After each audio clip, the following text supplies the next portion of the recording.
warahmatullahi wabarakatuh. Yang terhormat Ibu dosen selaku pengampu mata kuliah dan teman-teman yang saya banggakan.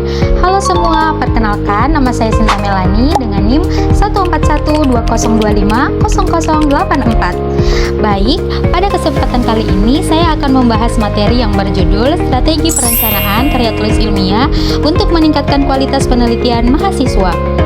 Baik, mungkin kita langsung saja masuk pada materi yang pertama. Materi yang pertama adalah menentukan topik penelitian yang tepat dan relevan.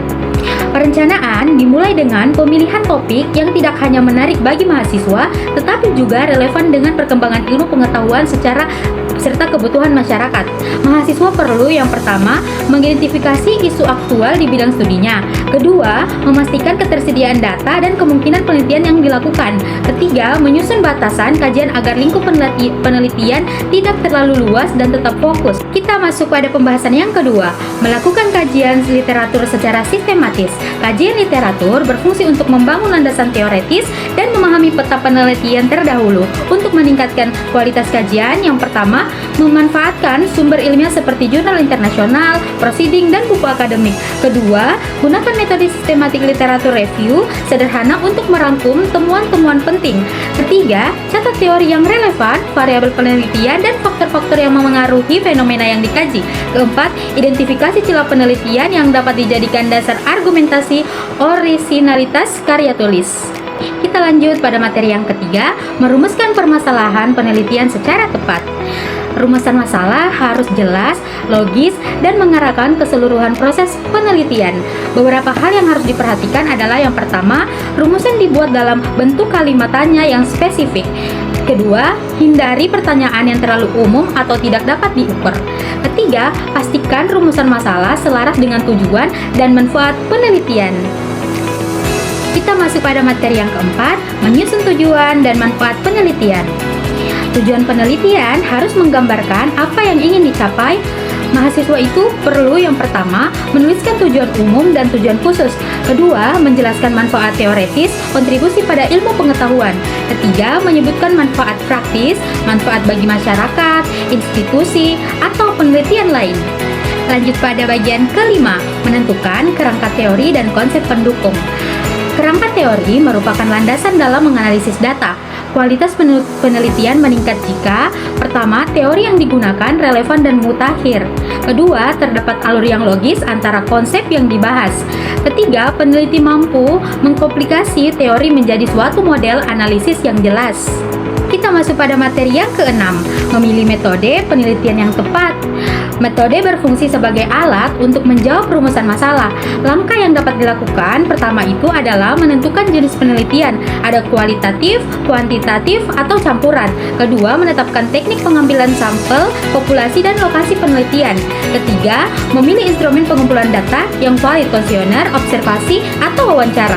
Keempat, menentukan teknik analisis data sesuai jenis penelitiannya. Kita masuk pada bagian ketujuh, menyusun jadwal penelitian secara realistis. Perencanaan waktu diperlukan agar penelitian selesai tepat waktu. Mahasiswa perlu membuat yang pertama, tabel jadwal penelitian mulai dari persiapan, pengumpulan data, analisis, hingga penulisan. Kedua, batas waktu yang realistis dengan mempertimbangkan kegiatan akademik lainnya.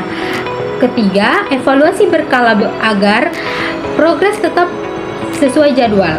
Materi selanjutnya, menjaga etika penelitian. Etika sangat menentukan kualitas ilmiah dan kredibilitas karya tulis. Mahasiswa wajib yang pertama itu adalah menghindari plagiarisme dengan menggunakan sitasi yang benar. Kedua, menjaga kerahasiaan responden dan data yang sensitif. Ketiga, mengutip sumber sesuai gaya selingkung, APA, MLA, Chicago, dan lain-lain. Keempat, melakukan penelitian secara objektif tanpa manipulasi data. Masuk pada pembahasan yang selanjutnya, mempersiapkan struktur penulisan yang sistematis. Karya tulis ilmiah harus disusun berdasarkan struktur yang umum digunakan, seperti pendahuluan, kajian, pustaka, metode, penelitian, hasil dan pembahasan, serta kesimpulan dan syarat. Struktur ini membantu, pertama itu, membuat tulisan lebih mudah dipahami. Kedua, menjelaskan alur berpikir peneliti. Ketiga, menunjukkan sistematika akademik yang rapi. Kita masuk pada pembahasan selanjutnya, melakukan revisi dan penyutingan secara menyeluruh. Kualitas karya ilmiah tidak hanya terletak pada isi, tetapi juga kerapian bahasa dan konsistensi penulisan. Beberapa langkah penting yang harus dilakukan adalah membaca ulang untuk menghindari kesalahan tata bahasa. Kedua, memastikan data kutipan sudah akurat. Ketiga, meminta masukan dari dosen pembimbing atau teman sewajat. Keempat, memanfaatkan alat bantu seperti plagiarisme checker atau grammar checker jika perlu.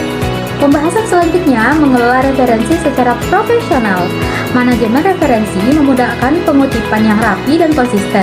Mahasiswa dapat menggunakan Mendeley, Zotero, dan EndNote. Dengan manajemen referensi yang baik, kualitas karya ilmiah menjadi lebih terpercaya dan terstruktur. Kita sampai pada pembahasan yang terakhir, menyusun kesimpulan dan saran berdasarkan temuan. Kesimpulan harus menjawab semua rumusan masalah secara ringkas dan tegas. Saran diberikan berdasarkan temuan, bukan pendapat pribadi semata, sehingga memiliki nilai relevansi, bisa dijadikan landasan penelitian lanjutan, dan memberikan kontribusi praktis. Itulah materi yang dapat saya sampaikan. Semoga ilmu yang saya sampaikan dapat bermanfaat bagi kita semua. Mohon maaf bila ada salah kata. Wassalamualaikum warahmatullahi wabarakatuh.